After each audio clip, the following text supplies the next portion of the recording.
જે મનુષ્ય હંમેશા બીજાનું ધન પડાવી લે, સંતાન અને બીજાની સ્ત્રીનું હરણ કરી લે, તેને તામિસ્ત્ર નામના નરકમાં યમદૂતો કાળ પાસથી બાંધીને અન્ન જળ નથી આપતા અને દંડ મારે છે, ભયભીત કરે છે. ક્યારે પણ કોઈનું પડાવી લેવાની લાલચ નહીં રાખવાની, નહીતર તામિસ્ત્ર નામના નરકમાં યમદૂતોની યાતનાઓની સહન કરવી પડશે. કોઈની સાથે દગો કરવો, પર સ્ત્રી સાથે ભોગ કરવો, તેને અંધ તામ્રિષ્ટ નરકમાં પડે છે.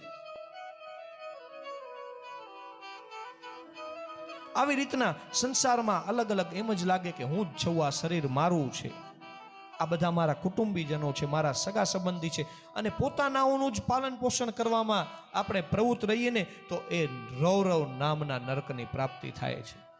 હંમેશા પોતાનું જ નહીં કરવાનું, આપણા પરિવારથી ઉપર પણ ભગવાને જે સૃષ્ટિ બનાવી છે એમાં દાન ધર્મ પુણ્ય કરતું રહેવાનું. આપણે એટલા સક્ષમ નથી, કેટલું ભરી શકશું આપણા ભંડારો, બધું અહીંયા જ રહી જશે.